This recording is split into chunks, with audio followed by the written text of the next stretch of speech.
paysage politique tunisien à l'ère de la Renaissance avec l'adoption le 26 janvier dernier d'une nouvelle constitution. La promulgation de celle-ci a eu lieu le 7 février 2014 à Tunis en présence de nombreux invités venus du monde entier. C'est ce que nous rapportent nos confrères de la presse présidentielle, Rabia Delphine Yari, Anissé Sambabobou et Hervé Mangoumba. À la cérémonie de promulgation de la nouvelle constitution tunisienne, l'hémicycle aménagé pour la circonstance a refusé du monde. L'événement valait réellement le déplacement. Tous et chacun voulaient le vivre en direct pour être sûr de ce que l'adoption d'une nouvelle loi fondamentale n'était pas une farce. C'est en effet le 27 janvier dernier que les Tunisiens ont pris la ferme résolution d'écrire une nouvelle page de leur histoire politique. Aujourd'hui, 7 février 2014, est une date mémorable. Devant un parterre d'invités, chefs d'État, chefs de gouvernement, personnalités importantes représentant leurs pays respectifs, le peuple tunisien vient de confirmer sa détermination à franchir un nouveau cap, celui de l'implantation d'une véritable démocratie. Une démocratie, comme l'ont reconnu tous ceux qui se sont succédés à la tribune, qui n'est pas incompatible avec les préceptes de l'islam. Ceci est d'autant plus réel que cette nouvelle constitution est le fruit d'un compromis entre le parti islamiste Ennahda au pouvoir et les forces de l'opposition. Elle consacre un exécutif bicéphale, accorde une place réduite à l'islam et pour la première fois dans l'histoire juridique du monde arabe, introduit un objectif de parité homme-femme au sein des assemblées élues.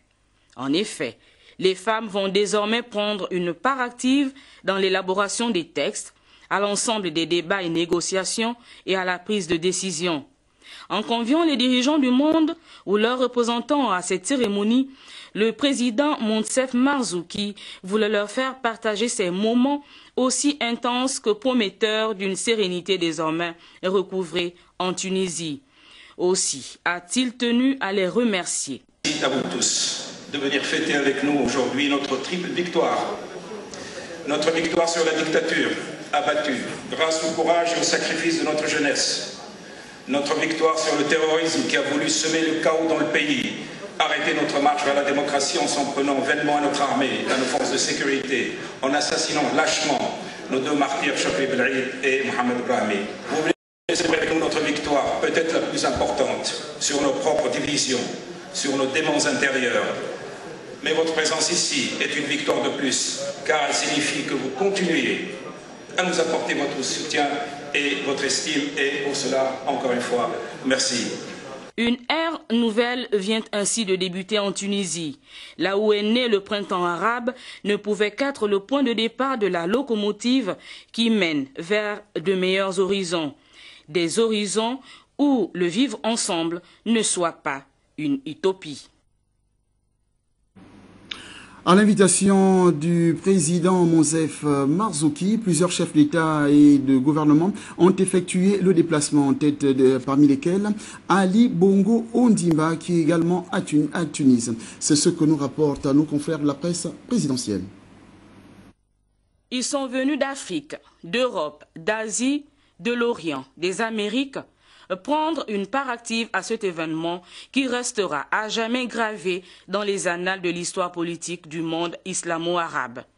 Les uns et les autres ont vu dans l'adoption de cette loi le courage et la conviction tant des autorités tunisiennes que du peuple tout entier qui viennent de montrer à la face du monde leur volonté à asseoir une véritable démocratie dans leur pays. Je viens saluer la Constitution de la République tunisienne. C'est un texte majeur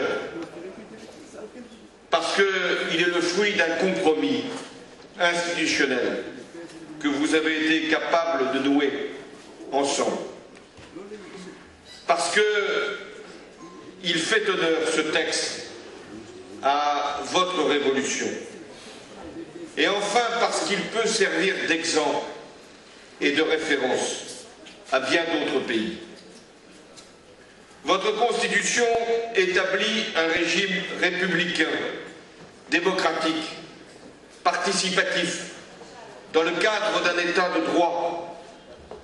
Il proclame le pluralisme, la séparation des pouvoirs, la bonne gouvernance, l'indépendance de la justice.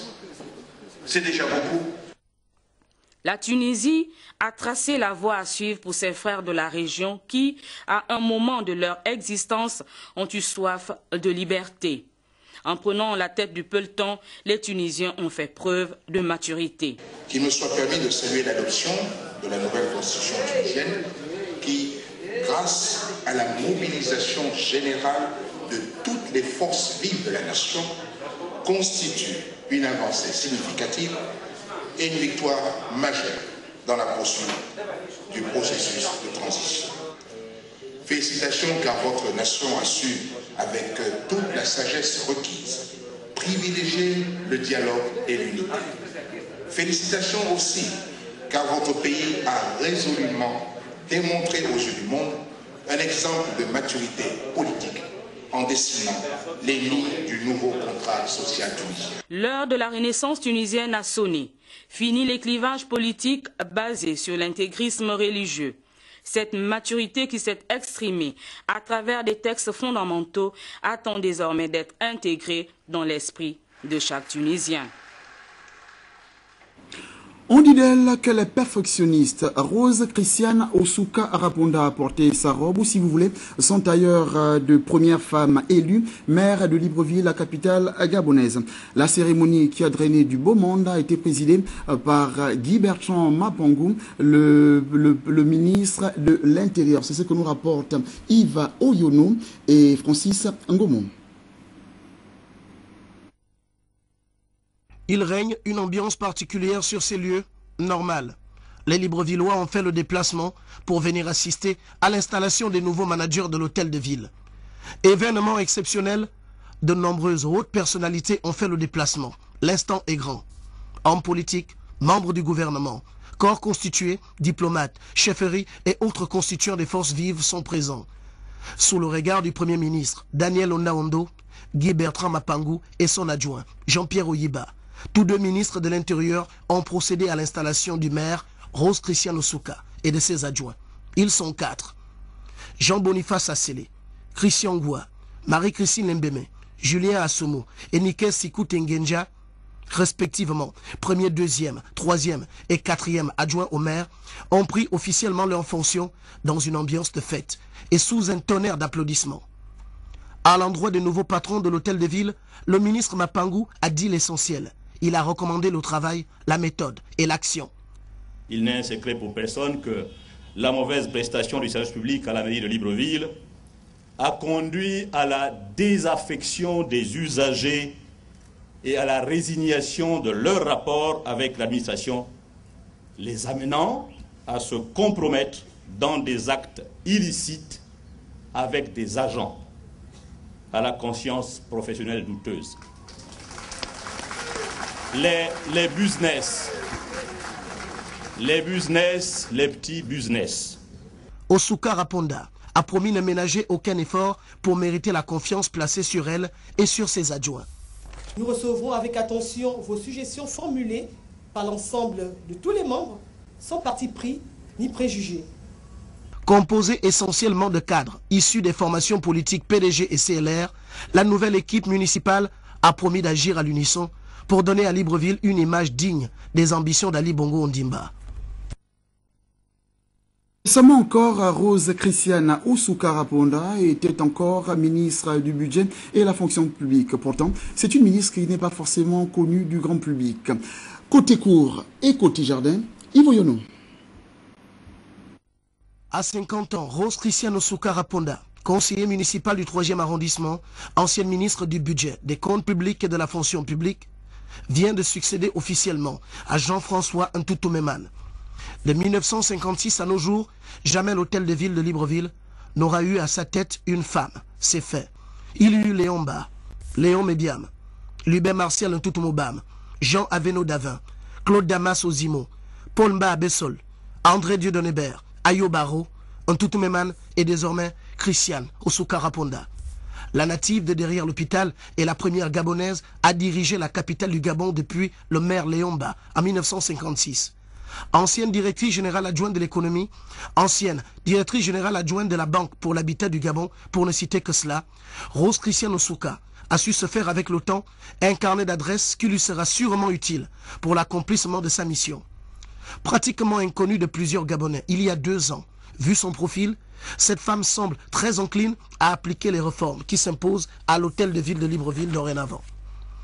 D'ailleurs, nombreux sont ses anciens collaborateurs qui lui reconnaissent une grande capacité de travail et de suivi des dossiers. Formée à l'Institut gabonais de l'économie et des finances, Rose Christiane aura convaincu le président Ali Bongo Ondimba et le Parti démocratique gabonais entier par son professionnalisme et sa capacité à gérer d'importants dossiers.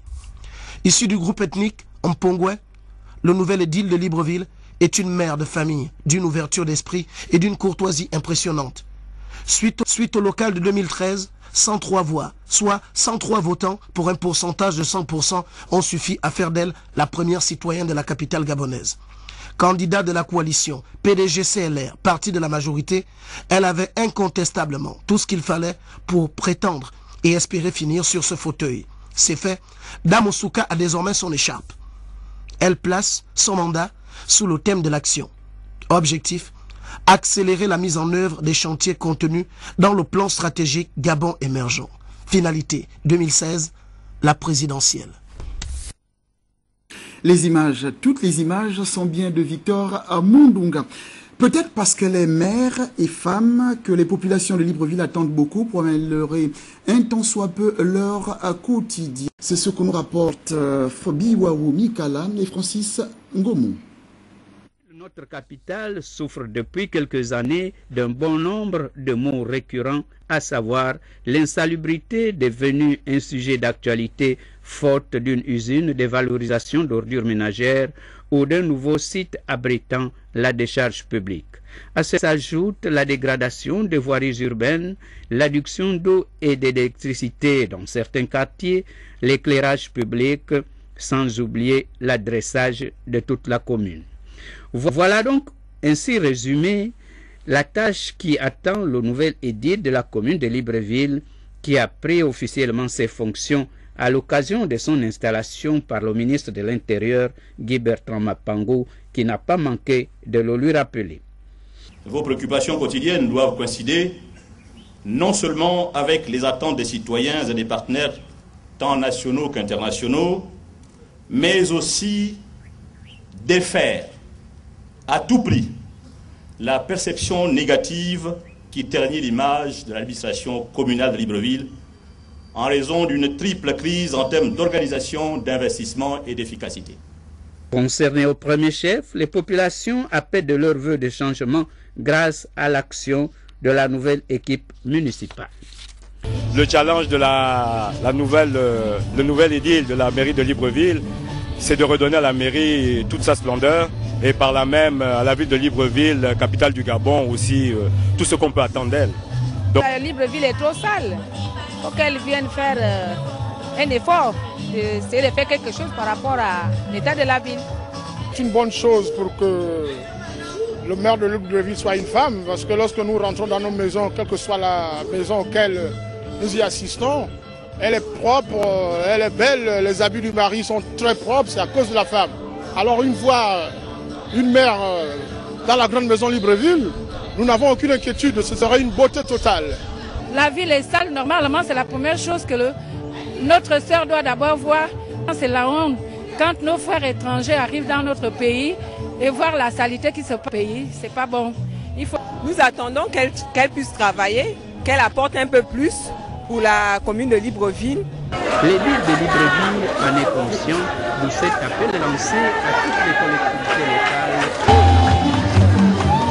travailler en synergie.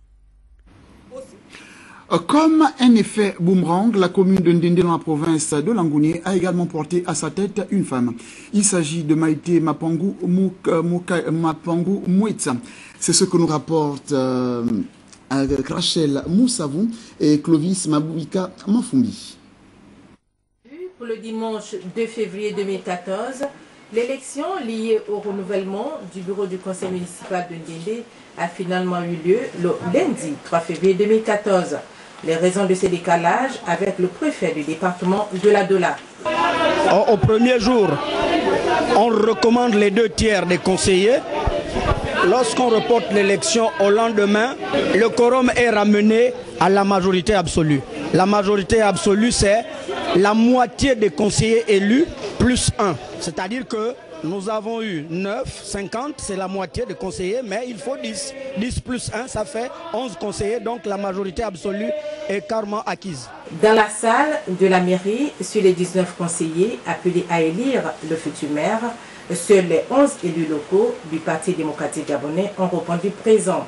Les 8 autres chaises réservées aux conseillers de l'UPG sont restés sans leurs occupants jusqu'à la fin du processus électoral ayant plébiscité à l'unanimité des suffrages exprimés la candidate présentée par le PDG au poste de maire.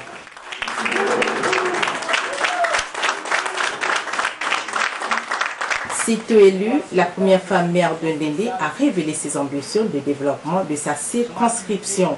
Nous voulons vraiment que toutes les opinions puissent s'exprimer au sein du conseil municipal et nous leur demandons vraiment de venir participer à ce conseil parce que c'est ensemble qu'on arrivera à faire quelque chose qui satisfasse toutes les populations. Le but c'est ça, c'est le mieux-être de nos populations. On ne va pas faire quelque chose pour les populations PDG, eux vont s'opposer pour les populations UPG, ça ne tient pas debout. On veut tous ensemble le développement de la ville, travaillons ensemble. L'édile de Ndendé a pour premier et deuxième maire adjoint Christine Bouanga-Bagoyi et Joseph Mouélé. À noter que cette victoire historique vient mettre un terme à 17 ans de gestion sans partage de l'Union du peuple gabonais en Ndendé. Le tour de ville effectué dans la commune de Ndendé a démontré à ceux qui l'ignoraient encore que le pouvoir a bien changé de camp dans la ville de Neufroute. Le conseil départemental de la Dola sera également dirigé pour les 5 prochaines années par un pédégiste. Il s'agit de Victor Mouyendi. Le reportage est de Clovis Mabika Manfumbi. De la Dola, dont Ndendé est le chef-lieu, autrefois dirigé par l'ADER, dispose depuis le dimanche 2 février 2014 d'un nouveau bureau présidé par un élu du Parti démocratique gabonais qui ne manque pas d'ambition. C'est la satisfaction totale de tout le travail abattu par mon parti. Tous les enfants de la Dola devraient s'unir, apporter leur contribution pour le développement local. J'appelle mes frères et sœurs de venir m'aider pour le développement de notre coin. Le nouveau président du conseil départemental de la Dola sera entouré de 2 vice-présidents durant son mandat, à l'occurrence de Paul Emery Mbadinga et Jean-Serge Mbina, tous issus du PDG. Cette configuration a été rendue possible grâce aux opérations de vote supervisées par le préfet du département de la Dola. Pour moi, c'est un sentiment de satisfaction à partir du moment où les choses se sont passées dans la sérénité et le respect scrupuleux de la loi, quelles que soient les divergences qui divisent les fils et filles de la commune de Ndendé.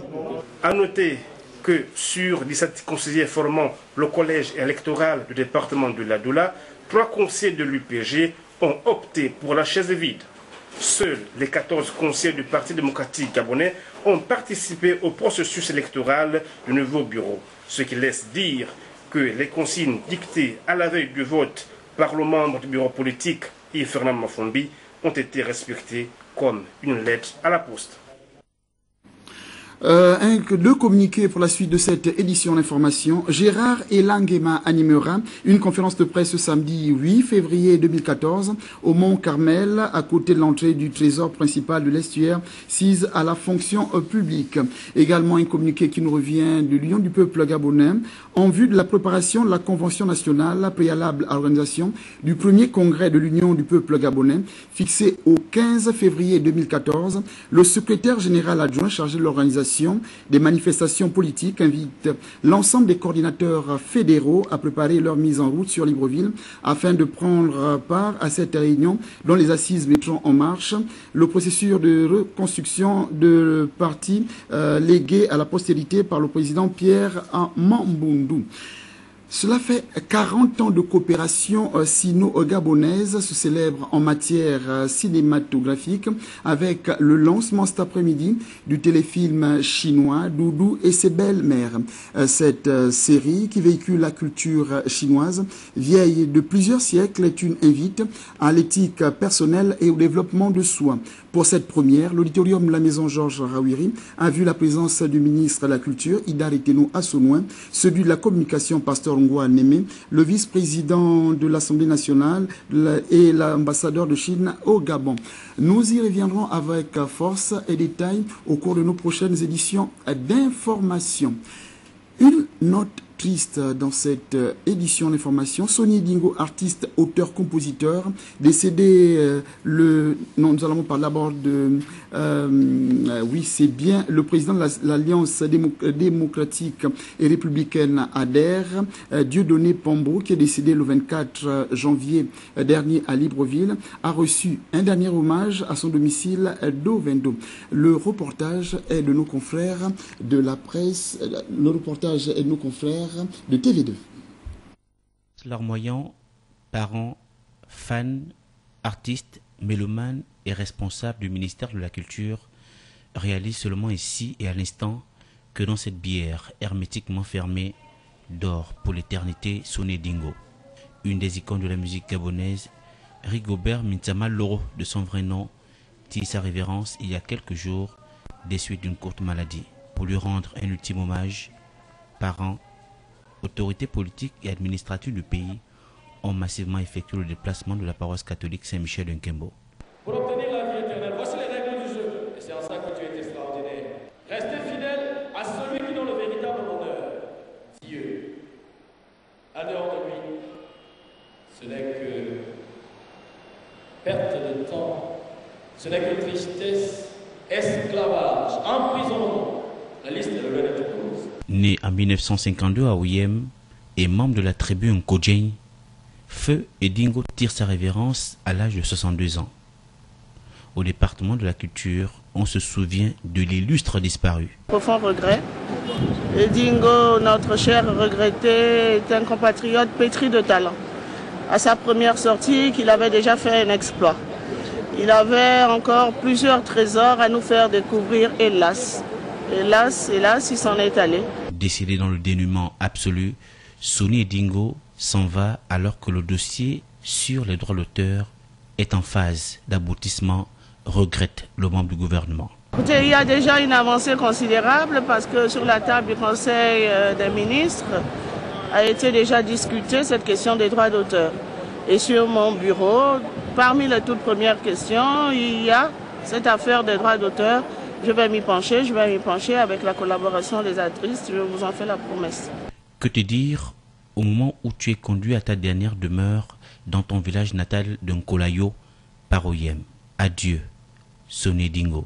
Va, artiste efficace et pertinent. Naître et disparaître, c'est hélas le triste destin qui pèse sur le genre humain. C'était bien l'hommage de la République à Sonny, artiste, auteur, compositeur, décédé le 24 janvier dernier. Je vous le disais tout à l'heure également, décédé le 24 janvier dernier à Libreville, Dieudonné Pambo, le président de l'Alliance démocratique et républicaine ADER, a reçu un dernier hommage à son domicile d'Ovendo. Le reportage de nos confrères de TV2. Au domicile de Dieudonné Pambo, la douleur n'a ni couleur, ni prix. Des cœurs meurtris, elles remontent en surface pour se dessiner sur les visages des membres de la famille, véritablement affligés et abattus. Cette même douleur, telle une nuée ardente, mêlée à une amertume sans pareille, refroidit également les proches, eux aussi vivement éplorés, chacun estimant inexplicable et inacceptable cette perte inopinée. L'homme s'en est allé, mais son esprit plane et demeure encore dans le vent, dans la pensée de sa progéniture et dans les larmes de sa veuve. Des traces immortelles que l'on retrouve également dans son œuvre, archivée dans les arcanes universitaires, institutionnels et gouvernementales. Le parcours du disparu est plus qu'élogieux, enseignant d'anglais à l'université Omar Bongo, député de la Basse Banio et membre du gouvernement, autant de souvenirs engloutis dans une tristesse et dans des lamentations qui évoquent aujourd'hui bien des témoignages. On est resté en Dendé des années, n'est-ce pas, jusqu'au baccalauréat. On est venu à l'Université nationale du Gabon. De là, il est parti en France. Moi, je suis resté et puis, bon, j'ai commencé la carrière d'enseignant. Voilà, après, il nous a rejoints. La dépouille mortelle exposée leur était au recueillement. D'abord, le président de l'Assemblée nationale, la mairesse de la commune d'Ovendo, le ministère du pétrole et des hydrocarbures, celui de l'aménagement du territoire, puis Antoine Depandou Mbumbu Miakou, Angélique Ngoma, Alexis Boutamba et Pierre Claver Dijob Divungi Dinding. La liste n'est pas exhaustive. Exceptionnel, le qualifiant manque donc des teneurs pour exprimer l'hommage grandeur nature des parents, amis et connaissances à Dieudonné Pambo, grand commis de l'État, fils de la province de la Nianga, précisément du département de la Basse-Banio. C'est d'ailleurs là-bas, sur les rives de la Banio, qu'un dernier hommage sera rendu aux défunts. Retenons pour la petite histoire que l'homme passe de vie à trépas sur son fauteuil de président de l'Alliance démocratique et républicaine.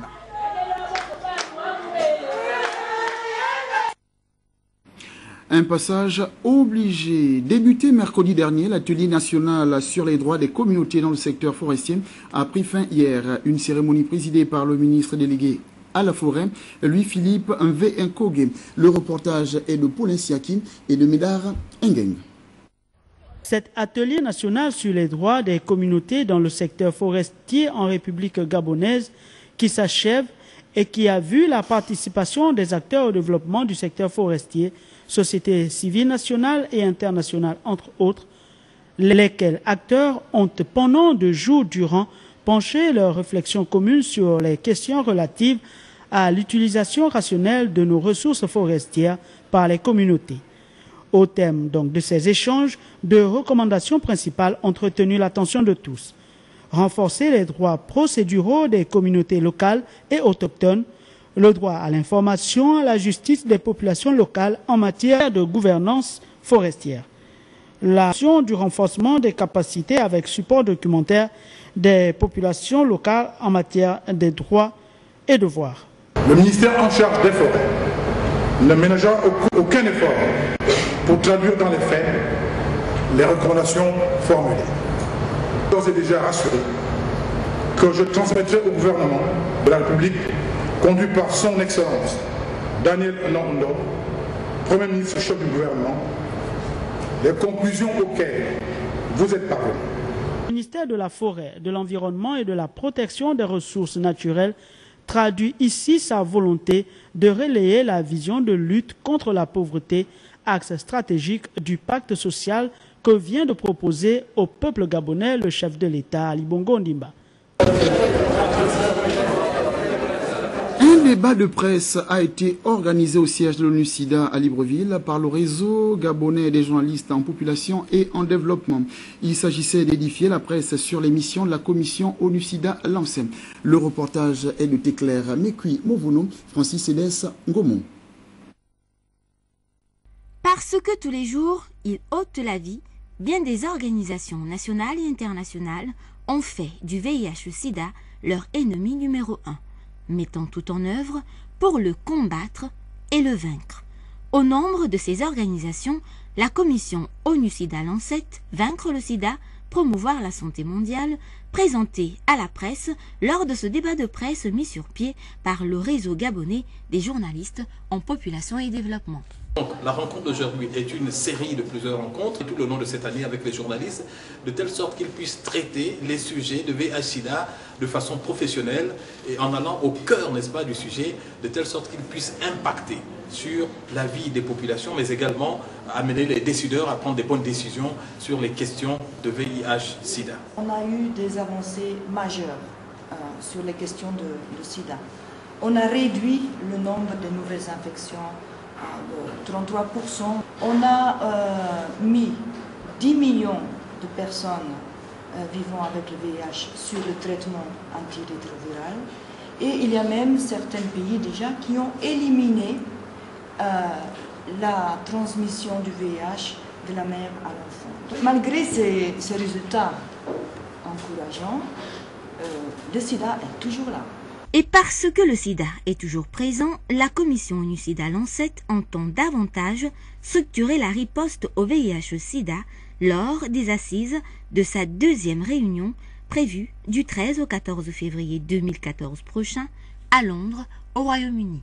C'est peut-être le moment de promouvoir maintenant les réalisations du sida et de voir quel est maintenant l'agenda qu'on n'a pas encore terminé. On sait qu'on doit toujours transformer les prestations de services. Le Gabon a cette place à cette commission et l'agenda est également pertinent pour le futur de la riposte dans le pays.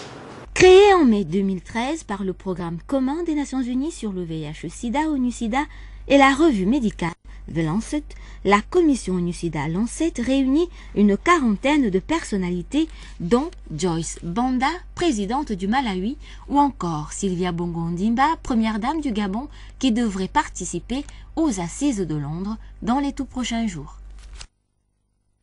Restons dans la coopération internationale pour dire que l'Institut des hautes études de management vient de tenir son deuxième conseil scientifique en présence des partenaires venus de France et de la sous-région. Avec plusieurs points à l'ordre du jour, ce conseil a été présidé par le professeur Symphorien Ngone, Laetitia Ossia-Joyi et Jean-Gérard Mihindou. Partenaire de l'État dans la formation de la jeunesse gabonaise et ce depuis sa création en 2005, l'Institut des hautes études de management s'est réuni en conseil scientifique, le deuxième du genre. Pourquoi le conseil scientifique? L'IHM est né en 2005. Depuis sa naissance, il y a eu une évolution tant sur le plan académique, tant sur le plan des effectifs, tant sur le plan de la qualité de ses enseignements. Cette évolution s'est soldée récemment par un partenariat qui a été signé entre l'IHM et l'État gabonais. Établissement privé d'enseignement supérieur, IHM offre des formations avant-gardistes. Ce conseil tient entre autres à amender cette offre de formation. Scruter minutieusement, point par point, avec les enseignants de rang magistral venus de partout, d'Europe, d'Afrique, de la sous-région, pour essayer de voir quels sont les enseignements qui sont adaptés actuellement à l'IHM. Au terme des travaux qui ont permis de scruter minutieusement les principaux points à l'ordre du jour, professeur Ndondong, rapporteur de la séance, a égrené quelques-unes des recommandations. Le Conseil a poursuivi ses travaux sur le second point de l'ordre du jour, c'est-à-dire la liste des enseignements, la création et gestion des entreprises, des organisations, l'information et communication des organisations. IHM, qui se lira désormais IHM SI, entendez Institut des hautes études de management et du secteur industriel, accueille depuis ce début d'année académique des étudiants boursiers, résultat du partenariat signé entre l'État et cet établissement. Un conseil scientifique et pédagogique de l'USTM, la 12e et dernière session a pris fin au terme de 3 ans. Les travaux viennent de se tenir récemment à Franceville. C'est ce que nous rapporte Jean-Gary Onfoy, Fabrice Lembumba.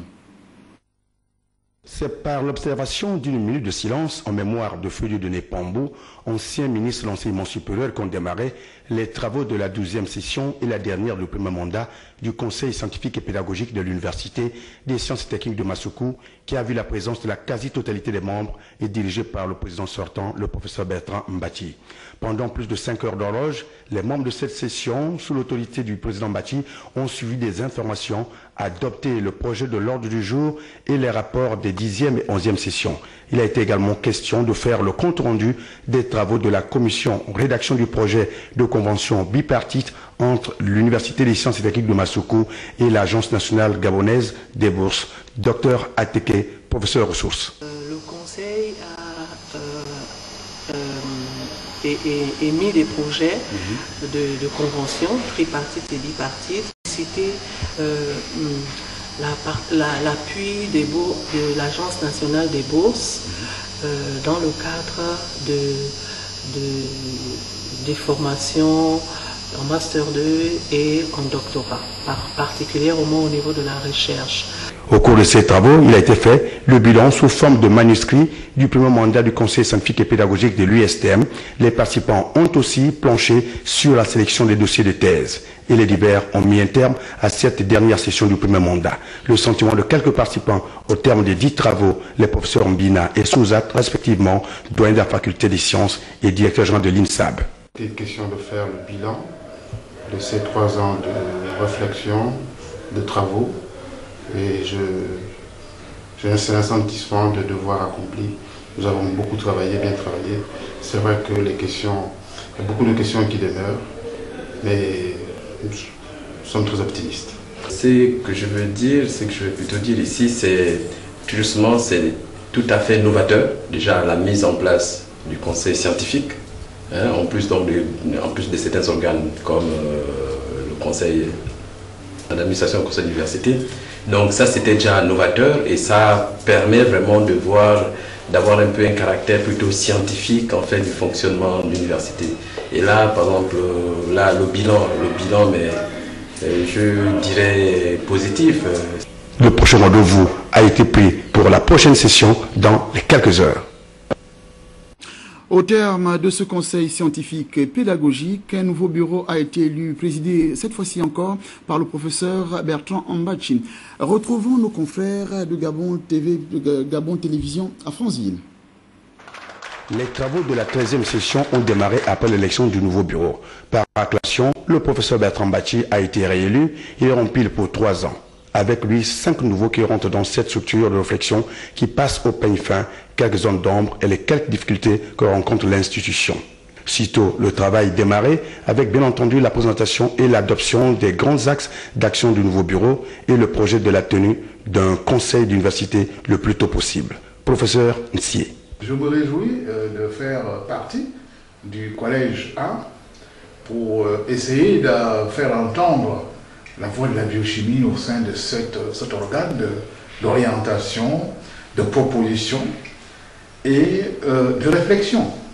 Donc, en quelque sorte, un réservoir d'idées pour le développement de l'université, donc l'USTM. Pour Bertrand Ambachin, il faut aller maintenant dans la concrétisation de ce qui a été dit. Ancien et nouveau président du conseil scientifique et pédagogique de l'USTM, au terme de 2 sessions, il donne son sentiment. Et au terme du bilan, on se rend compte que cette énergie, notre énergie, a été bien déployée parce que le bilan est élogieux. Et effectivement, lorsque s'ajoute à ceci la reconnaissance, la gratitude des pairs, on ne peut que être heureux et conforté dans la dynamique qui a été initialisée ou initiée. Maintenant, dans le cadre de ce 2e mandat, qui est le dernier en ce qui me concerne, nous nous sommes fixés comme objectif de passer aux actes, de concrétiser tous les projets, tous les chantiers que nous avons construits. Prochain rendez-vous dans les mois à venir. Un communiqué pour la suite de cette édition d'information. Tous les ressortissants du village Mbelele-Tembe, canton Louetsi-Sungu, département de la Louetsi-Wano, de passage aux résidents à Libreville, sont invités à prendre part à l'Assemblée générale qui aura lieu ce samedi 8 février 2014 à partir de 14h30 à l'université Omar Bongo. Tour préliminaire à l'île de la Coupe de la CAF, le FC Mounana affronte le Desportivo de Huila d'Angola demain à 15h30 au stade Monidan de Sibang. La préparation du club gabonais dans ce reportage de Serge Ranozino et de Vincent Ngabina.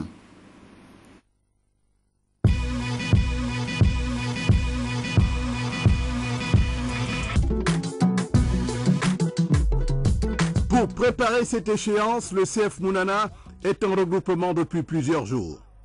Le club cher au président Hervé Patrick Opianga travaille durement. La mobilisation est générale. Concentrés et appliqués, tous n'ont qu'un seul objectif: réussir le match aller afin de voyager en terre angolaise avec sérénité et optimisme lors du match retour. Pour y parvenir, le CF Mounana peut compter sur ce groupe, au sein duquel on retrouve des joueurs aguerris et expérimentés. Un match important pour nous, puisque ça fait déjà 2 ans que nous sommes africains. On n'a pas pu passer le premier tour. Donc ce premier tour est vraiment très important, ce premier match. Donc pour qu'on puisse renouveler un peu l'image du CF Mounana et l'image du Gabon. L'objectif c'est déjà de passer ce tour-là et après tenter enfin de jouer un peu la phase de poule qui, ça fait longtemps un club gabonais a pu jouer la phase de poule. Le CF Mounana aura besoin du soutien du public, un public tout acquis à sa cause. Mounana a beaucoup de chance. Mounana 2. Mounana 2. Ouais, les Angolais 0. 2-0 pour Mounana. La qualification pour le prochain tour passe nécessairement par ce match de Libreville. L'adversaire angolais, le Deportivo de Huila, qui joue sa première compétition continentale, ne vient pas à Libreville avec la fleur au bout du fusil. Vivement que nous gagnons ce match. Point final à cette principale édition d'information. Prochain rendez-vous de l'information sur Gabon Télévision demain lorsqu'il sera à 9h30. Merci, bonsoir.